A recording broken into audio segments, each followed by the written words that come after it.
원래 그 설교 본문이 보통 14절 넘지 않아야 된다는 것이 일반적인 그 상식인데, 특별히 오늘 대면 예배가 아니 돼서 좀 길었습니다. 전편을 다 봉독해 드렸습니다. 박 장로님 수고 많이 하셨습니다. 오늘 아침에 이 예배 드리러 오는데 얼마나 감동이 되는지요. 제가 모세골 첫 예배가 2003년도 1월 첫 주에 여기서 예배를 드리지 않았습니까? 처음에 같이 하신 분들이 계실 겁니다. 그때 얼마나 감동이 되고, 하여튼 그 수지에서 매주 여기 오는데 주일 예배가 그렇게 기다려지고 기쁘고 감사한 것을 제가 그 수지에서 다니면서 경험을 한 적이 있는데, 오늘 또 그러한 감동이 이렇게 솟아오르네요.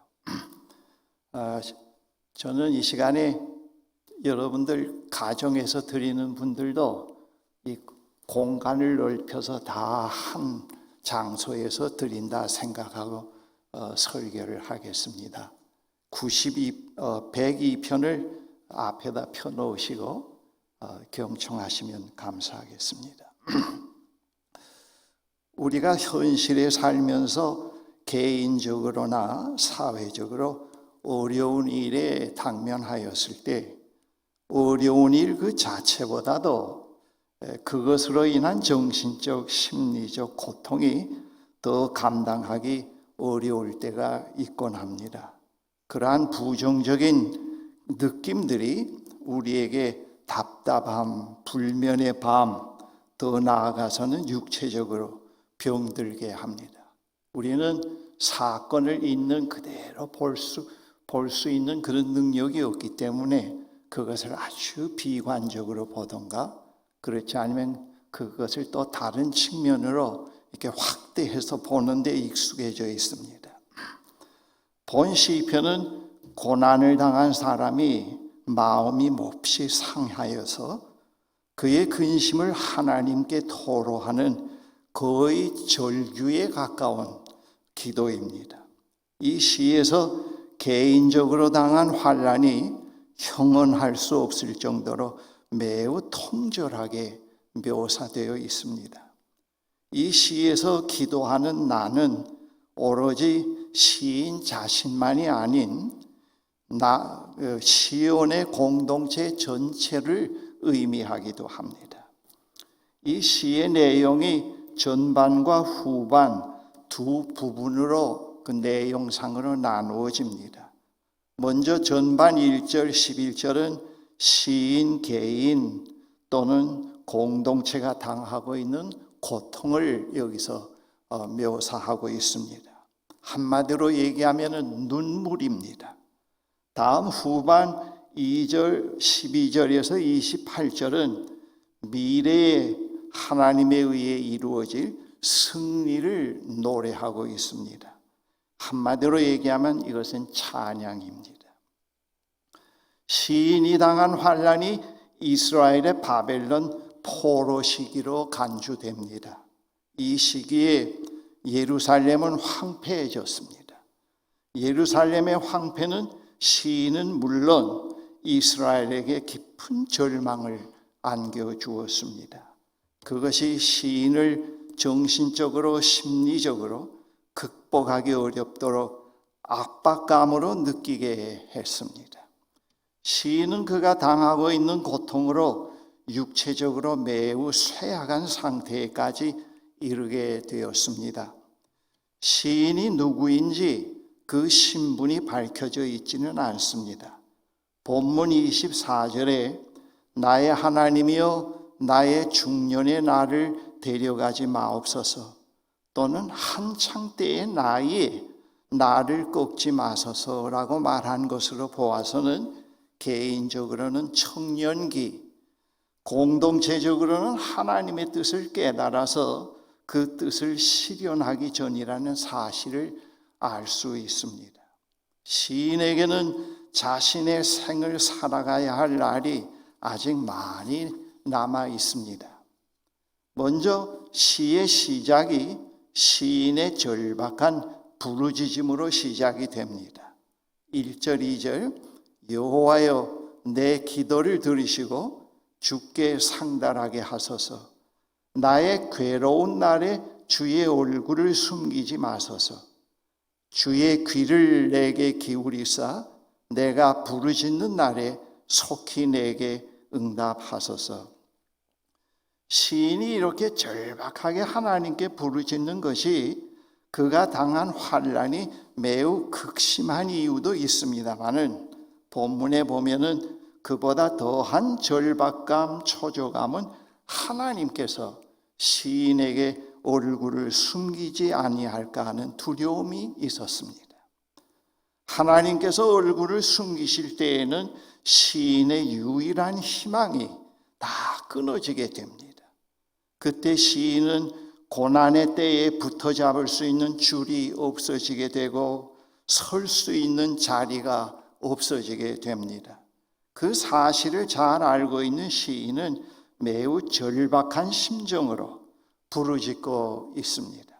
이 구절을 이렇게 상상적으로 생각해 보면은 그 높은 암벽을 밧줄을 타고 올라가다가 중도에서 그 밧줄이 거의 끊어져 가는 그런 위기감과 절박감을 느끼게 하는 것으로 묘사해 볼 수가 있습니다.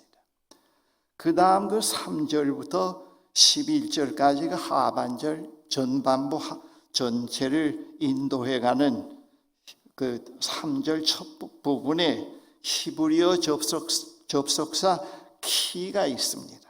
키로 시작되는데 거기에 그 한 단어, 접속사 한 단어지만은 아주 중요한 뜻이 그렇게 내포되어 있습니다. 하나님, 제가 이렇게 절규하며 부르짖는 이유를 이제부터 말씀드리겠습니다. 그런 뜻이 여기에 포함되어 있습니다. 왜 내가 이렇게 절규하고 왜 이렇게 부르짖고 있는지 또는 안달하고 있는지 그 이유를 말씀드리겠습니다. 그러면서 시인은 자신이 고통 가운데서 느끼는 것을 매우 생생하게 사실적으로 그리고 상징적으로 묘사하고 있습니다.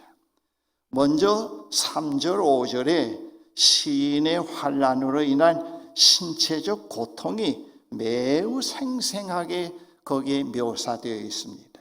3절, 5절에 내 날이 연기같이 소멸하며 내 뼈가 숯같이 탔음이니이다. 내가 음식 먹기도 잊었으므로 내 마음이 풀같이 시들고 말라버렸사오며 나의 탄식 소리로 말미암아 나의 살이 붙었나이다. 여기 보면은 시인은 야위일 대로 야위어서 건강할 때의 모습은 전혀 찾아볼 수가 없고 거바한 죽은 목숨이 되었습니다. 그리고 뼈와 가죽이 완전히 붙어서 참 어렵게 보이는 그런 장면을 여기서 말합니다. 이러한 모습들은 모두 근심에 사로잡혀 있고 절망에 빠져 느끼는 생생한 표현입니다. 이러한 절망과 근심은 매우 파괴적입니다. 이러한 것들은 시인의 몸을 매우 쇠약하게 만들었습니다. 시인은 이러한 고통 가운데서 그가 느끼는 매우 견디기 어려운 정신적, 심리적 고통이 있었습니다. 그것은 외로움이었습니다.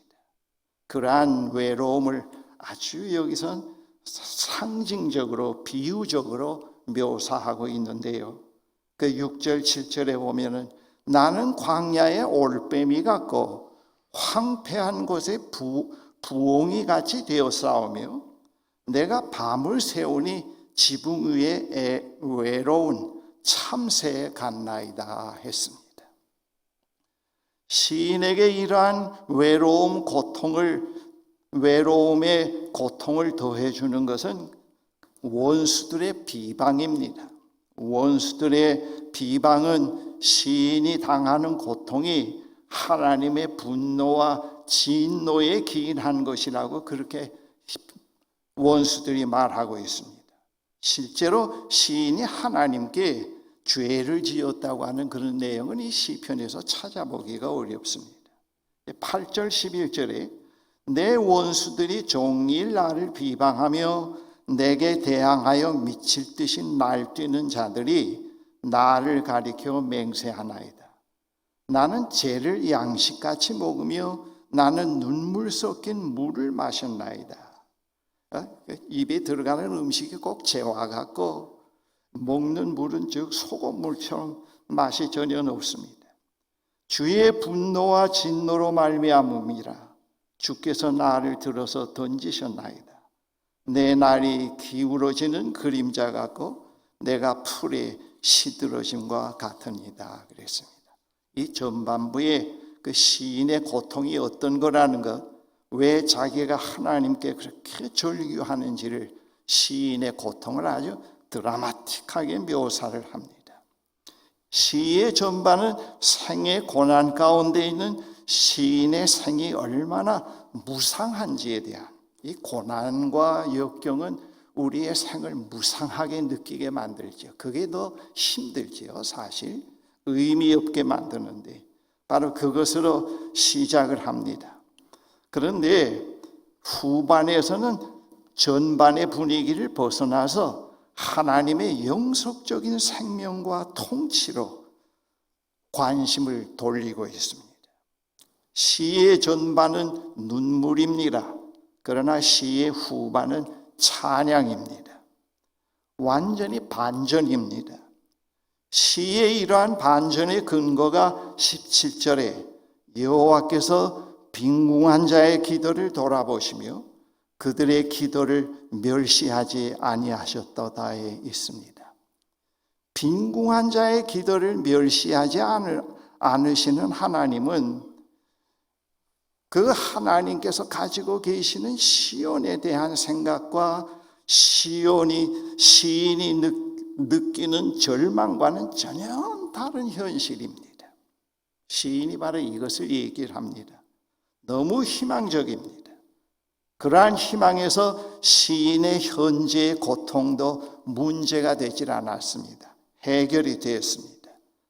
시인은 그 사실을 이 시의 후반에서 12절, 13절에서 말합니다. 우리가 이 고난을 당할 때 부정적인 생각이 자꾸 우리를 엄습해오고 생의 무상함을 느끼게 되고 죽음의 그전에는 전혀 나타나지 않던 죽음의 실체가 자꾸 한 발자국 가까이 다가오는 것을 볼 때는 빨리 거기서 벗어나고 싶고 어떻게 해서라도 빨리 전환시키고 싶어서 노력을 하고 악을 쓸 때가 있지 않습니까? 그런데 이 시편 전반부 읽어보면 이 시인은 그 고통과 절망의 그 터널을 그대로 있는 그대로 가면서 거기서 자기가 경험하고 느끼는 부정적인 것들을 또 그대로 하나님께 아뢰입니다. 사실 우리가 고난과 역경을 당할 때 자꾸 그것을 빨리 빠져나가려고 그러고 인위적으로 그것을 없이 하려고 하면은 하나님께서 우리를 향하신 그 고난 속에 깊이 숨겨진 그 희망의 씨앗을 보지를 못해요.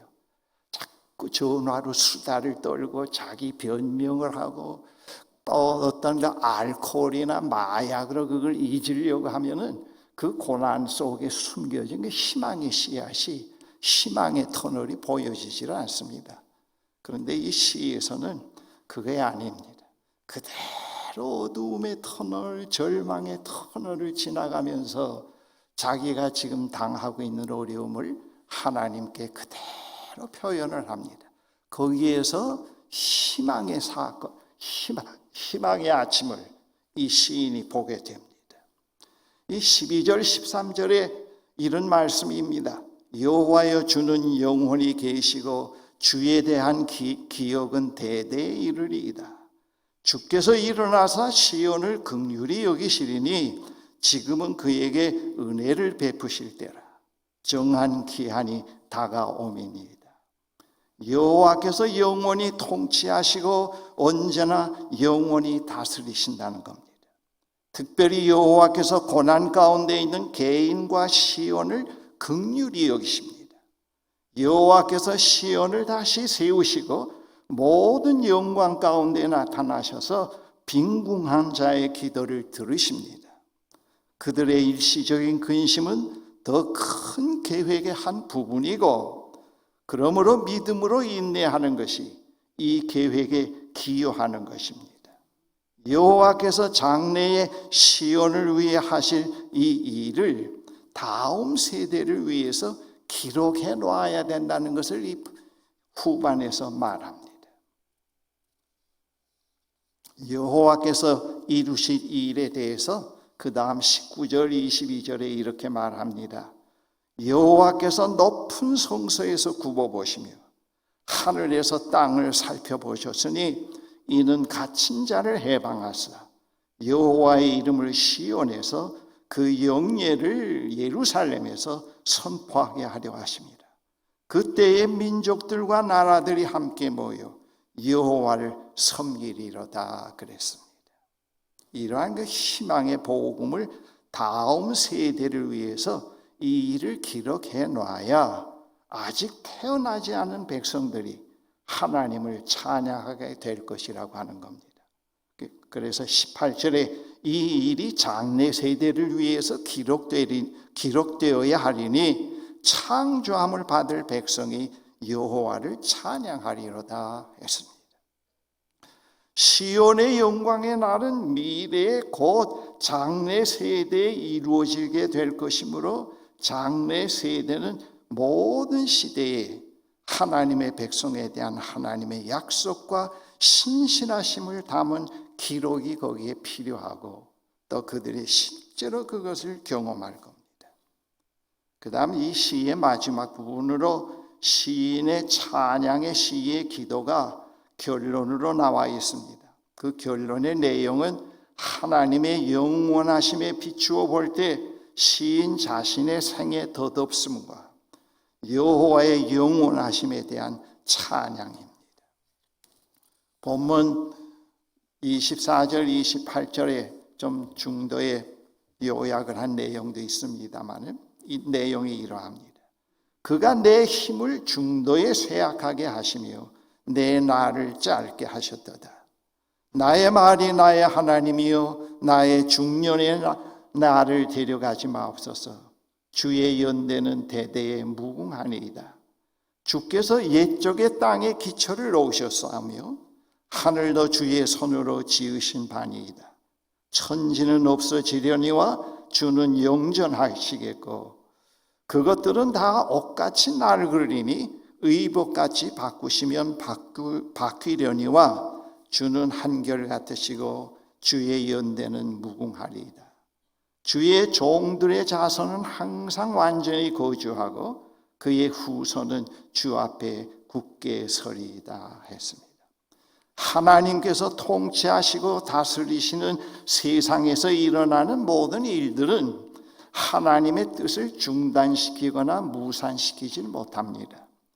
인간들이 만들어내는 온갖 불의한 일들, 전쟁, 폭력, 질병, 그러한 타락은 하나님의 뜻 가운데서 그것들의 다음 과정은 모든 것의 끝이요 파멸로 결론이 되는 게 아니라 언제나 recreation, 재창조로 이루어지게 됩니다. 제가 이 시편을 읽으면서 가만 지나온 인류의 역사를 이렇게 돌이켜보면은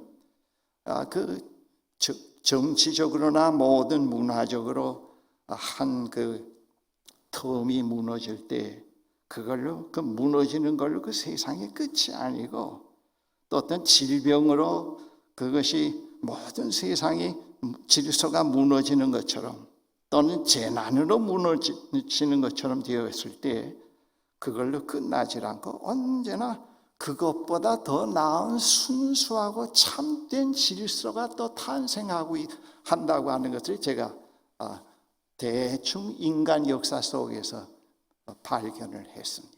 저는 그 역사를 전공하지는 않았습니다만 그건 왜냐하면 이 세상 배후에 인간 역사 배후에는 하나님이 계십니다. 그리고 그 하나님이 가지신 영원한 그러한 뜻과 그의 의도는 인간의 어떤 방해에도 중단되지 않고 계속 진행이 되어 가기 때문에, 여러분, 이번 코로나도 말이죠. 이 코로나가 지나간 후에 이걸로 세상이 끝난다고 하면은 그것이 우리들에게 얼마나 더 고통이겠습니까? 그러나 우리가 하나님을 믿는 사람 그리스도인들은 벌써 알고 있단 말이에요. 이거 지나간 후에는 과거의 인간들의 잘못된 것들이 자연이 다 씻기고 갈 거고, 깨끗이 씻기고 가진 않지만은, 그러나 배후에 서 계시는 하나님의 뜻이 하늘에서 이루어진 것 같이 이 땅에서도 이루어가고 계시는 그분의 뜻에 보다 좀 더 가까이 서게 될 거라는 희망이 있습니다. 정말 그렇게 돼요. 또 생활 양식이나 사고나 그런 면에서 말이죠. 그러면서 하나님은 그가 의도하신 그러한 그 영원한 희망의 종착점으로 계속 가고 계신다고 하는 겁니다. 시인의 문제는 절망 가운데서 무슨 일이나 손에 잡히지 않는 겁니다. 그 절망에서 구원해달라고 하는 절규입니다. 바벨론 포로 사건이 시인의 현재는 물론 미래도 앗아 갔습니다. 절망은 시인의 생의 연한을 매우 짧게 덧없이 느끼게 했습니다.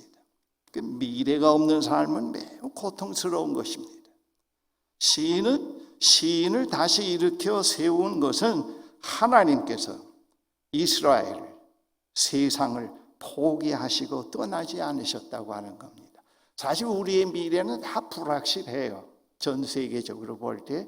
그러나 가장 확실한 거 하나 있죠. 하나님이 이 세상을 이처럼 사랑하신다는 것, 그리고 그의 뜻을 분명히 이루신다는 것, 이건 가장 확실한 겁니다. 우리의 앞으로의 남은 시간이 우리의 생애 동안에 더 좋아질지, 정치적으로, 경제적으로, 환경적으로 더 못해질지 모릅니다. 그러나 가장 확실한 것이 있습니다. 하나님이 세상을 극진히 사랑하신다는 것. 그 하나님의 계획 속에 우리 한 사람 한 사람이 들어있습니다. 우리가 이것을 자꾸 묵상할 수 있으면 얼마나 좋은지 모릅니다. 하나님, 그것만은 확실합니다. 이 시에서 시인 자신과 시온의 미래는 시인이 현재 느끼는 그러한 암울한 미래가 아닙니다. 이 시에서 강조하는 것은 과거, 현재, 미래 모두 변함없으신 하나님의 통치 아래에 있다는 겁니다. 하나님의 통치 아래에 있는 미래는 어두움과 절망이 아닙니다. 매우 밝습니다. 그것이 장래의 세대에 이루어질 것으로, 장래의 세대를 위해서 그 사실을 기록해 두어야 한다는 것을 말하고 있습니다. 제가 지난달 그 IT 계통에서 오랫동안 아주 탁월하게 일하고 있는 그 아는 분을 한 분 만났습니다. 그분이 저에게, 목사님, 저는 저의 삶의 패턴을 완전히 바꾸었습니다. 저는 아침에 일찍 일어나서 묵상 시간을 갖고 묵상집을 읽고 그리고 운동을 하고 그날 하루의 일을 시작하니까 너무 좋습니다. 저는 그분을 잘 알고 있기 때문에 그의 이야기를 매우 신선하게 희망적으로 들을 수 있었습니다. 저는 그에게, 형제 너무 잘하셨습니다. 나라고 하는 실전이 무너지지 않아야 사업도 하고 우리가 원하는 삶을 살아갈 수가 있고 또 하나님의 뜻을 이루어갈 수도 있습니다. 우리의 실전이 무너지면 우리는 아무것도 할 수 없습니다. 그랬습니다. 아직 그래요. 이 재난과 어려울 때, 정치적 혼란이 올 때 제일 무서운 것은 국가가 무너지는 것, 어떤 공동체가 무너지는 것도 무서운 일입니다. 그 직결되기 때문에 더 무서운 것은 우리 개인의 실전이 무너져 버리는 겁니다. 모든 어려움과 어둠의 세력들은 그 목표가 개인의 실존을 무너뜨리는 겁니다. 완전히 지배하게 되는 겁니다. 칼 융이 1차 대전 끝나고 히틀러가 등장하기 전에 많은 유럽의 그 환자들을 만나서 상담하고 난 다음에 어떤 글을 썼는가 하면은, 많은 환자들을 만나봤는데 그 결과가 무슨 결과가 보여지는가 하면은, 계시록의 무조갱에 갇혀있던 금발의 미녀가 유럽의 하늘을 휘날리면서 유럽 전역을 날아다닌다고 하는 것을, 그런 묘사를 했습니다. 그리고 나서 얼마 있다가 히틀러가 등장을 했던 것입니다. 여러분이 무조갱에 갇혀있는 이 금발의 미녀는 2차 대전 바로 전에만 있었던 건 아니고, 오늘도 이 아시아 전역에 모태동의 하나의 영의 그런 금발의 미녀가, 또 과거의 스탈린의 어떤 그런 것들이 자꾸 하늘을 휘젓고 날고 있지 않는가 하는 그런 생각도 해봅니다. 그런 의미에서 우리가 영적 싸움을 하고 있다고 그렇게들 얘기할 수가 있겠죠. 우리는 영적 싸움이다 말이죠. 그런 얘기를 하고 있습니다. 지금 우리의 현실은 살아가기가 매우 어렵고 힘든 시대입니다. 전 세계적으로, 우리나라는 또 다른 면에서 또 그렇습니다. 그러한 현실로 인한 정신적, 심리적 압박감, 불안, 걱정이 우리를 더 힘들게 만듭니다. 상상적인 것, 좌절. 사실 이 어려움이 있을 때는 희망을 보지 못하게 하고, 그 구름 뒤에 맑은 하늘을 못 보게 만들고 검은 구름만 우리가 보게 만들지요. 그리고 영원할 것처럼 자꾸 우리를 속이지요. 결혼해서 상당히 생활이 어려웠어요. 제 아내가 이게 참 영원할 것 같단 말입니다. 공연히 시집 왔다고 얘기는 안 했습니다만은 그렇게 어려울 것 같단 말이에요. 그때 제가 아내에게, 여보, 지금의 이 어려움이 영원하지 않아. 또 내가 평생 이렇게 빼짝 마른 볼품없는 전도사로 살다가 끝나는 건 아니야.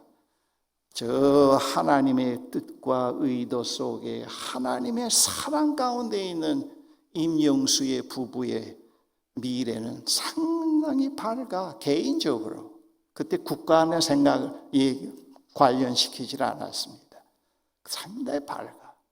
우리는 지금 그 지평으로 향해서 주님의 인도하심 가운데서 한 발자국 한 발자국 가고 있어 그랬는데, 지금 이 80에 들어서면서 제 말이 다 이루어졌습니다.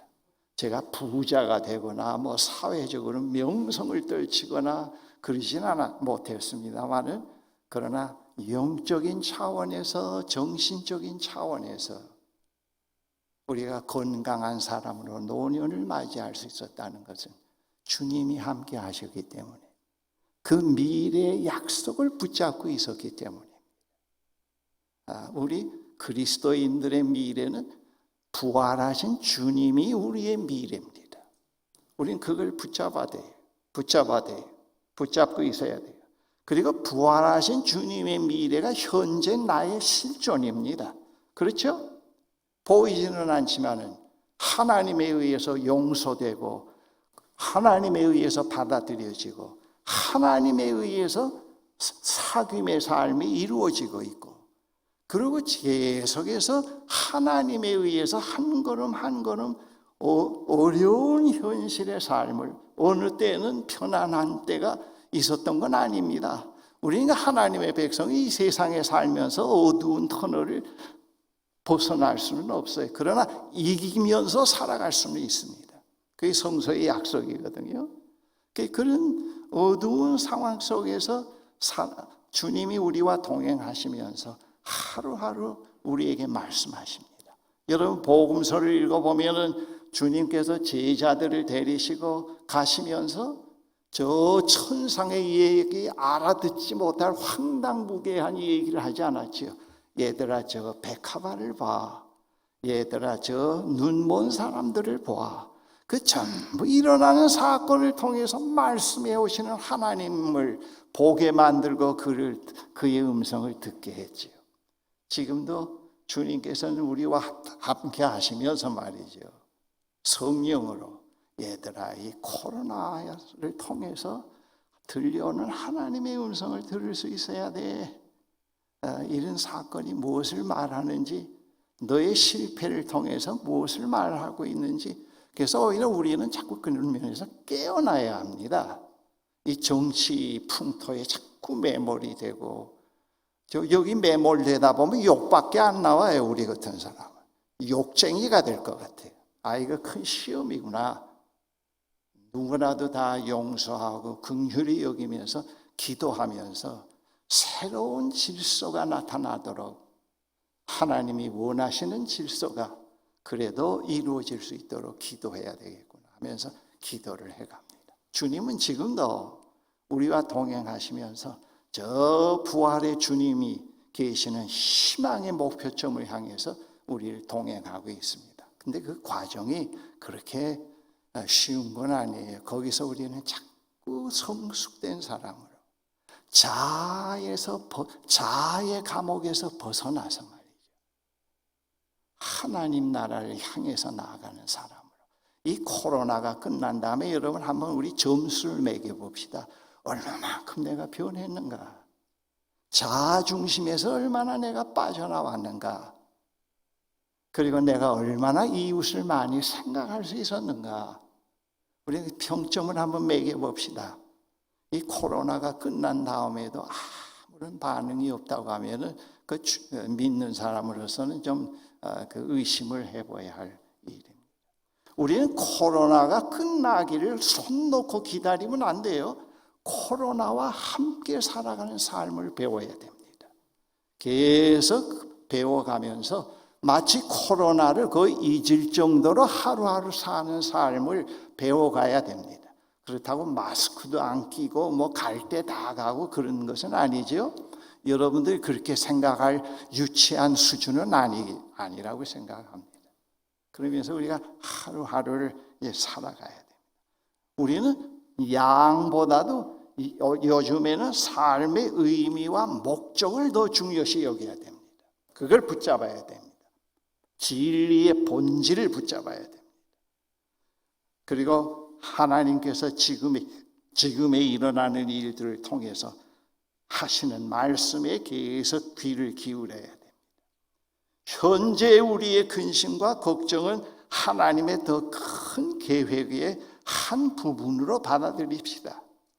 아버지의 뜻이 하늘에서와 같이 땅에서도 이루어지게 하소서라는 이런 기도를 계속 우리가 지속적으로 해가야 됩니다. 하나님, 오늘도 아버지의 뜻이 하늘에서 이루어진 것과 같이 오늘도 이 땅 위에서 나의 삶의 일상에서 이루어지기를 원합니다. 그래야 자꾸 하나님께 모든 걸 위탁을 하게 돼요. 자기가 뭘 컨트롤하려고 하지 않고 하나님께로부터 지혜를 배우게 돼요. 그 지혜를 또 우리가 사용할 수가 있습니다. 그래서 우리는 그런 기도를 하면서 믿음으로 인내해가는 삶을 참여해 가야 됩니다. 마지막으로 제가 시 두 개를 소개하고 제 설교를 마치겠습니다. 하나는 영국의 유명한 그 스폴전의 찰스 스폴전의 시인데 그 제목이 지금 하십시오입니다. 잘 경청해 보세요. 할 일이 생각나거든 지금 하세요.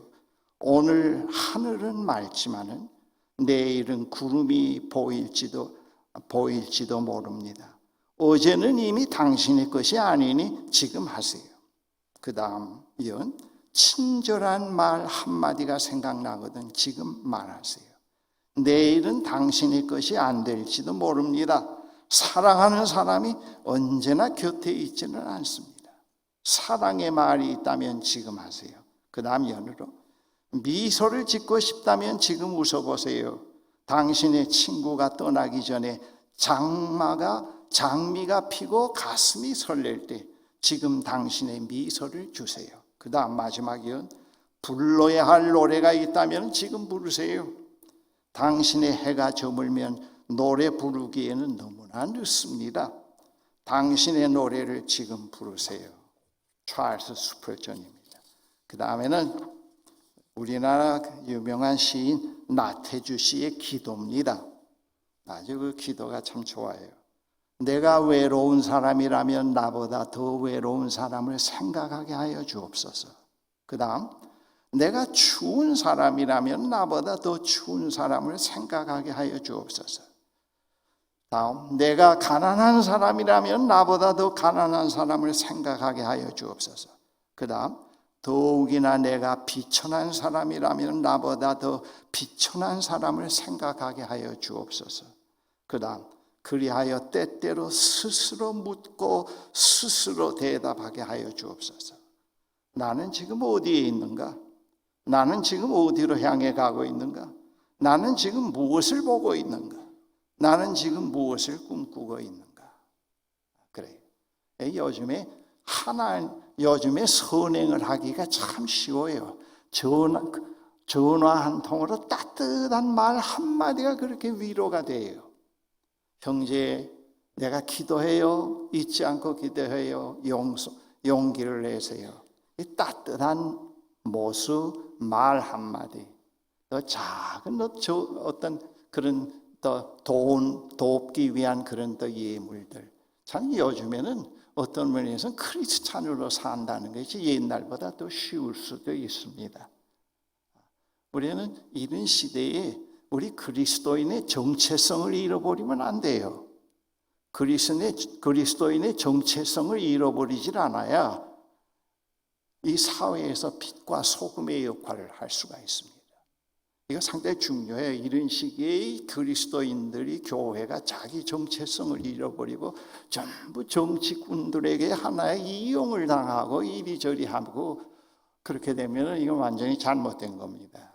다른 사람들이 볼 때 이런 상황 속에서 그리스도인들을 볼 때, 저 사람들로부터 지혜를 배워야 되겠구나.